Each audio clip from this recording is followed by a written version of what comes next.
Hello दोस्तों, welcome to my YouTube channel. नमस्कार, मैं डॉक्टर कोमल बहल।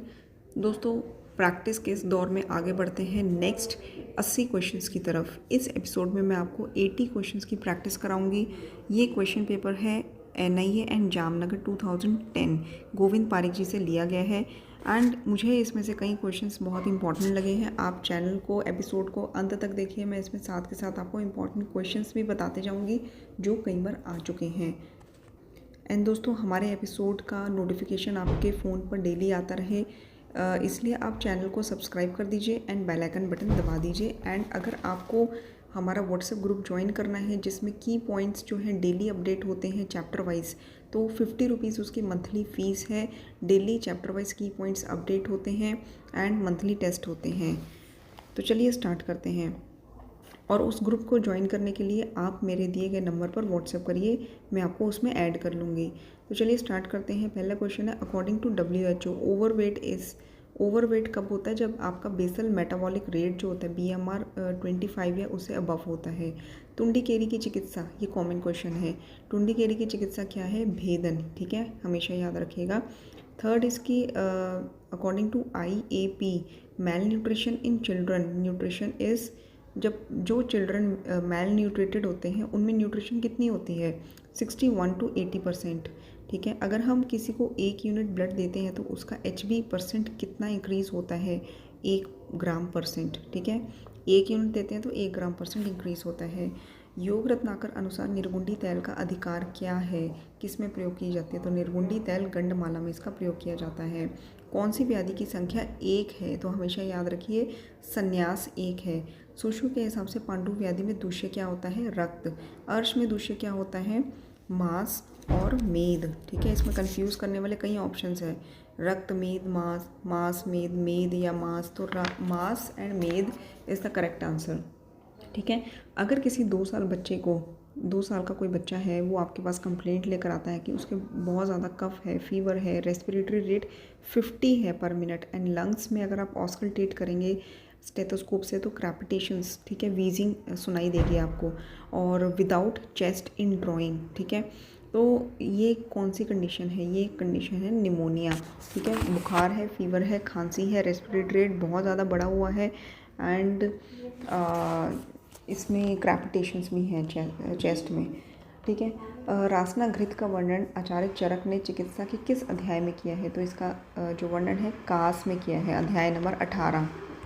सुश्रुत संहिता के उत्तर तंत्र का नाम उत्तर तंत्र क्यों है? क्योंकि ये श्रेष्ठ है, बहुकर्म संग्रहम है और संहिता के अंतिम हिस्सा है। ठीक है, तीनों करेक्ट हैं।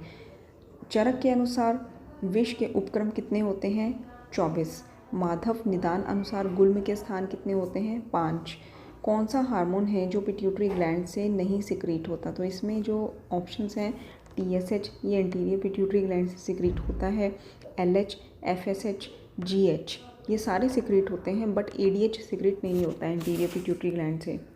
ठीक है, और अगर कोई पेशेंट को हेड इंजरी हुई है एंड तो आप एज एन एमरजेंसी केस उस पेशेंट को जो आपके पास अनकॉन्शियस कोमा स्टेट में आया है, तो उसका सबसे पहले क्या चेक करेंगे?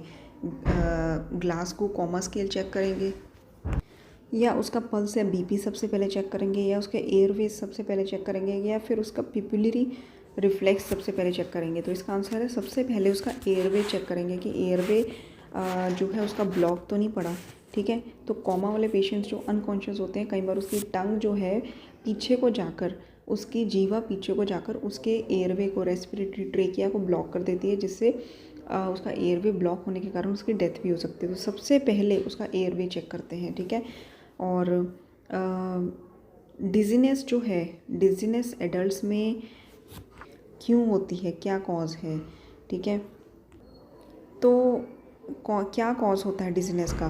देखिए, इसमें 4 ऑप्शंस हैं और इसमें 3 ऑप्शन सही हैं। ठीक है, सेरिब्रोस वेस्कुलर डिजीज़, इससे भी डिजीनेस होती है, सर्वाइकल स्पॉन्डिलोसिस से भी डिजीनेस होती है एंड पोस्टीरियल हाइपोटेंशन से भी डिजीनेस होती है। ठीक है, तीनों से डिजीनेस होती है, लेकिन किससे नहीं होती?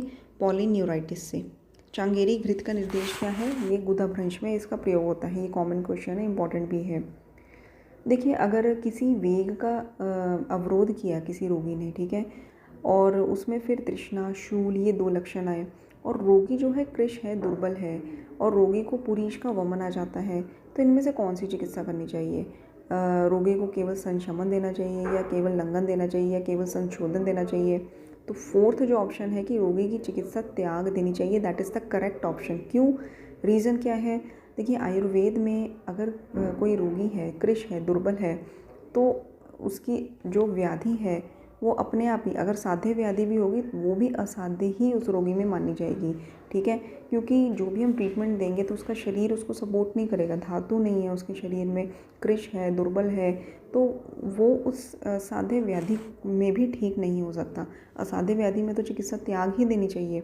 लेकिन और भी कोई भी कंडीशन आपके सामने आए और साथ में ये कंडीशन रख दी जाए कि रोगी जो है कृश है, दुर्बल है, धातुशीन है, तो उसकी चिकित्सा त्याग ही देनी चाहिए। एंड इसके ऑपोजिट अगर रोगी बिल्कुल बलवान है, अग्नि बलवान है, धातुएं उसकी पूरी पुष्टित हैं, ठीक है, तो उसका असाध्य डिजीज़ भी ठीक हो सकता है। मुख रोगी में शस्त्र कर्म के पूर्व निम्न में से क्या करना चाहिए? तो इसका आंसर है कि मुख से कुछ भी नहीं देना चाहिए, ठीक है। एंड नेक्स्ट इसके, अगर कोई पेशेंट है उसको रीनल स्टोन बार बार हो रहे हैं और उसके लिए उसकी मल्टीपल टाइम्स सर्जरी हो चुकी है, लिथोटमी, पाइलोलिथोटमी, ठीक है, तो बार बार स्टोन क्यों हो रहे हैं, इसके जानने के लिए हम कौन सा टेस्ट करवाएंगे? तो इसको जानने के लिए देखिए ऑप्शंस में है कि calcium level, serum cystine level, serum phosphate level, या यूरिन वॉल्यूम एंड कंट्रोल। तो इसको जानने के लिए हम सीरम फॉस्फेट लेवल का टेस्ट करवाएंगे कि बार बार स्टोन क्यों हो रहे हैं, ठीक है। और निम्न में से कौन सी व्याधि है जिसमें हृदय पार्श्व शूल होता है, तृष्णा होती है, ठीक है, और ये लक्षण जब आते हैं तो उसकी मृत्यु हो जाती है? तो ये जो व्याधि है वो है अर्श, ठीक है। एंड नेक्स्ट इज कि उदपात्रे दुह्यमानम उदक पूर्व व्यक्ति प्रभूति प्रकृति भूतत्वम, यह किसका लक्षण है? मैं रिपीट कर देती हूँ, उदपात्रे दुह्यमानम उदक पूर्व व्यक्तिम प्रभूति प्रकृति भूतत्वम, यह शुद्ध स्तन्य का लक्षण है, ठीक है। मस्तिष्क का प्रमाण कितना होता है? अर्ध अंजलि। ओज का भी प्रमाण अर्ध अंजलि होता है, ठीक है। और एक साइन होता है hair at end, hair at end, ये साइन जब हम स्कल का एक्सरे करते हैं तब उसमें ये साइन मिलता है। ये क्यों मिलता है? जब पेशेंट को थैलेसीमिया होता है, ठीक है। दत्तवन निम्न में से एक को छोड़कर बचे है। दत्तवन जो है कौन सी कंडीशन में करना चाहिए और कौन सी कंडीशन में नहीं करना चाहिए? देखिए 4 ऑप्शंस है, मुख श्लेष्मा, शिरोरोग, अजीर्ण और कास। तो शिरोरोग, अजीर्ण और कास में वर्जित है, लेकिन मुख श्लेष्मा में दत्तवन जो है इंडिकेटेड है। स्नेहम कवलम कोशनम, यह निम्न में से किसकी चिकित्सा है? स्नेहम कवलम कोशनम, कोशन स्नेह से कवल करना चाहिए। कवल जो होता है संचारी होता है, ठीक है, और कवल के लिए हम कल लेते हैं 1 तोला मात्रा के डोज में। तो ये चिकित्सा जो है दंतहर्ष की चिकित्सा है। शुक्तिका, यह कौन सा दोषज व्याधि है? शुक्तिका पित्तज दोषज व्याधि है। निम्न में से कफज नेत्र रोग में लेखन करते हैं। कौन से कफज नेत्र रोग में लेखन करते हैं? पोथ की। भाव प्रकाश अनुसार धान्य कितनी प्रकार के होते हैं? 5 प्रकार के। भाव प्रकाश अनुसार कृष्णा क्या है? कृष्णा जो है गुरु और विष्ठंब कारक होती है, ठीक है। एंड नेक्स्ट इसके निम्न में से किस द्रव्य का समावेश चरकोक्त स्तन्य शोधन महाकषाय में भी होता है और सुश्रुतोक्त वचा और हृद्रा आदि गण में भी होता है? स्तन्य शोधन महाकषाय में होता है आचार्य चरक अनुसार, और सुश्रुत जी ने उसी द्रव्य का समावेश किया है वचा और हरिद्रा आदि गण में, तो ये है मुस्तक, ठीक है। नेक्स्ट इज कि भक्त निमित्तज तृष्णा किसने कहा है? भक्त निमित्तज तृष्णा जो है आचार्य सुश्रुत जी ने इसका वर्णन किया है।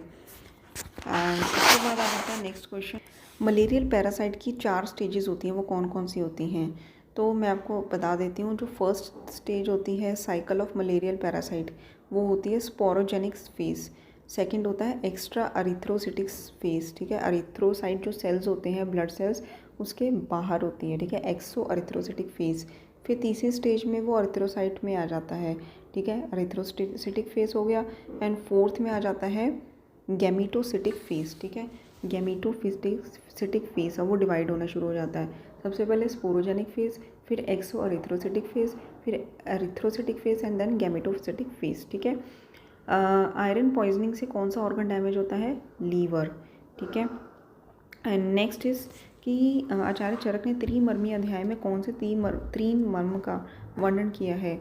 तो इसमें आपको नाभि को लेकर कन्फ्यूजन हो सकता है, लेकिन आचार्य चरक ने 3 मर्म जो माने हैं वो हैं हृदय, बस्ती और शिर। ठीक है, नेक्स्ट क्वेश्चन आ जाता है कि कालांतर प्राण हर मर्म में क्या होता है। ये सौम्य होते हैं एंड आग्नेय दोनों होते हैं। चरक अनुसार किस रस के अतिसेवन से धातु शोषण होता है? तिक्त रस से। अंश, पीठ, गुदा और भग, नितंब, इनमें कौन सी संधि होती है? समुद्ग संधि। खुलक क्या है? खुलक है जंघापाद्य संधि को खुलक कहते हैं। भोजन के तुरंत बाद सोने से कौन से दोष प्रकोपित होते हैं? इसमें आपको कन्फ्यूजन हो सकता है कि कफ दोष प्रकोपित हो सकते हैं, लेकिन इसमें है त्रिदोष प्रकोपित हो सकते हैं। शीर्ण शुक्र में कौन सा दोष होता है? वात पित्त। ठीक है, परहत्या विषाक्तता में, ठीक है, कौन सी आईपीसी धारा लगती है? 39। रक्त रक्तेन पित्तु कषाय तिक्त स्वादु, ये किसकी चिकित्सा है? ये बस्ती की चिकित्सा है। ठीक है, देखिए छर्दी व्याधि में प्रवाहन करवाना, ये कौन सी चिकित्सा है? तो छर्दी व्याधि में प्रवाहन करवाना व्याधि विपरीत अर्थकारी चिकित्सा है। श्रीमद दर्शनम लोचन, ये किसका लक्षण है? ये क्षयज कास का लक्षण है। सुश्रुत अनुसार प्रलाप और मोह लक्षण जो होते हैं, ये मध्य की कौन सी अवस्था के होते हैं? ये मध्य की मध्यम अवस्था में होते हैं। ठीक है, अनुन्नत कुक्षी किसका लक्षण है? इसमें आपको कन्फ्यूज़न हो सकता है, क्योंकि ऑप्शन देखिए इसमें गर्भाशय का लक्षण है या गर्भस्राव का, गर्भपात का या लीन गर्भ का। तो अनुन्नत कुक्षी जो है वो गर्भाशय का लक्षण है। शुक्र शोणित दृष्टि होने से रोग जो होते हैं वो किसके अंतर्गत आते हैं? शुक्र शोणित दृष्टि से होने वाले रोग आदि बल प्रवृत्त रोग के अंतर्गत आते हैं। आचार्य चरक ने भल्लातक के कितने योगों का विधान किया है? 10 योग बताए हैं। केशानाम नखावनाम च अभिवर्धनम, ये प्रमेय का नहीं है लक्षण, ये लक्षण है राज्यक्षमा का। ठीक है, एंड नेक्स्ट इसकी चरक ने सिद्धि स्थान में कफ में, पित्त में, वात में कितनी बस्तियां बताई हैं? तो उन्होंने कफ में 1 से 3, पित्त में 5 से 7 एंड वात में सबसे ज़्यादा 9 से 11 बस्तियों का विधान किया है। एंड एम्ब्लायोपिया क्या होता है? एम्ब्लायोपिया होता है कि पार्शियल लॉस ऑफ विजन। ठीक है, ऐसे ही प्रेस बायोपिया क्या होता है?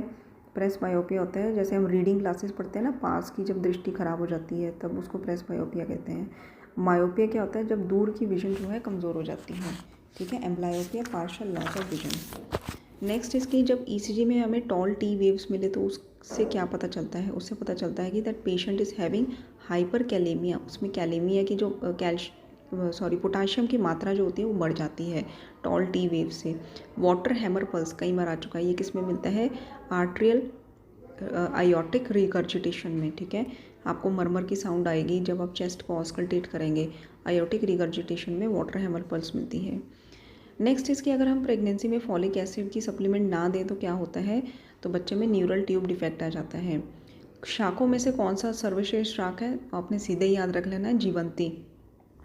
और अंश संधि विच्युति में कौन सा बंध बांधते हैं? मतलब कि अगर शोल्डर क्लैविकल शोल्डर बोन में जो है अगर डिसलोकेट हो जाए तो कौन सा बंध बांधते हैं? तो स्वस्तिक बंध माना जाता है। ठीक है, सैपोनिन क्या है? ये प्लांट का ग्लाइकोसाइड होता है। शोथ के अनेक प्रकारों का कारण क्या है? स्थान, नाम, दूष्य, आकार कारण से शोथ अनेक प्रकार के होते हैं। ठीक है, नेक्स्ट इसकी जो लेप्रोमेटस लिप्रोसी होती है तो उसमें क्या नहीं दिखता है? तो उसमें मैक्यूल्स दिखते हैं, पैप्यूल्स भी होते हैं पेशेंट में, नोड्यूल्स भी होते हैं, लेकिन वेसिकल नहीं होता। सुश्रुत के हिसाब से स्नायुगत वात में क्या चिकित्सा होनी चाहिए? तो उसमें स्नेहन, उपना, अग्निकर्म, मर्दन, ये सब होना चाहिए। अभ्रक के अमृतीकरण संस्कार की क्या फलश्रुति होती है? जब अभ्रक का हम अमृतीकरण संस्कार करते हैं तो क्या होता है? तो उसके गुणों में तो वृद्धि हो जाती है, लेकिन उसके व्रण में हानि होती है। ठीक है, नेक्स्ट क्वेश्चन है कि पट सारण क्या है? ये वस्त्र गालन होता है, पट सारण को हम वस्त्र गालन बोलते हैं। एंड नेक्स्ट इस इनमें से कौन सा डिजीज़ है जो वाटर बॉर्न है? Hepatitis C, hepatitis B, D या ई? तो हेपेटाइटिस ई जो है that is water borne disease. सुप्तते जायते डैश कृष्णनम अतिसृक्स्त्रावम, मतलब सुप्तते जायते नम्बनेस होना, वो जो स्थान है वो कृष्ण हो जाना, काला हो जाना, और अतिसृक स्त्राव बहुत ज़्यादा ब्लीडिंग होनी, ये किस में होता है? कौन से प्रकार के विष दंश में होता है? ये अलर्क विष में होता है। ठीक है, षाडंगर अनुसार मारीच्यादि तैल के निर्माण में सर्वप्रथम किसका उपयोग करते हैं? तो गोमे रस का उपयोग करते हैं। ठीक है, मारीच्यादि तैल में। और सेकंड इसकी षडांगर अनुसार सरसप तैल का प्रयोग किस तैल के निर्माण में करते हैं, ये भी मारीची आदि तैल आंसर है। तो गोमेरस, सरसप आदि तैल जो होता है, सरसप तैल, इसका प्रयोग मारीची आदि तैल के बनाने में करते हैं। नेक्स्ट इसकी उत्तरोत्तर गुरुता का क्रम क्या है, मतलब स्टार्टिंग से लेके अंत तक, ठीक है। इंक्रीजिंग ऑर्डर में गुरुता किस में है, ये ऑप्शंस हैं जैसे फल, पुष्प, पत्र, कंद, नाल। तो सबसे पहले क्या आएगा, पुष्प, एंड देन गुरु उत्तरोत्तर क्या है, पत्र, एंड देन फल, नाल, एंड देन कंद, ठीक है। तो आपने इसमें लर्न कैसे करना है, सबसे हल्का क्या होता है, पुष्प, और सबसे भारी क्या होता है, कंद, ठीक है। फर्स्ट एंड लास्ट याद हो गया, बीच में आपने पुष्प से थोड़ा सा बड़ा पत्र, एंड देन फल, नाल याद कर लेना है, ठीक है। सो फर्स्ट नंबर पे पुष्प, लास्ट पे कंद, पुष्प के साथ पत्र और फिर फल, नाल, ठीक है। नेक्स्ट इज महाहिक्का क्या है, महाहिक्का सद्य प्राण हरा है। अन्नजा हिक्का क्या है, न इंद्रियाणाम प्रबादिनी, ठीक है। व्यपेता हिक्का प्राण उपरोधनी होती है, गंभीरा हिक्का प्राण आंतकी होती है, ठीक है। मृदु कोष्ठा नाम डैश मृदा नाम विरेचने कदाचन, ये किससे संबंधित है, ये सुधा से संबंधित है, ठीक है। इसमें ऑप्शंस हैं जैसे हरितकी, विभीतकी, सुधा, सीता। तो मृदु कोष्ठा नाम डैश मृदा नाम विरेचने, मृदु कोष्ठ में जो विरेचन है सुधा से किया जाता है। तो दोस्तों ये बहुत ही इंटरेस्टिंग जो 80 क्वेश्चन हैं हमने कंप्लीट कर लिए हैं, और इसको केवल एक और रीडिंग देने की ज़रूरत है एंड आपको ये क्वेश्चंस लर्न हो जाएंगे। इम्पॉर्टेंट पॉइंट्स जो इसमें छुपे हुए हैं वो लर्न हो जाएंगे। धन्यवाद।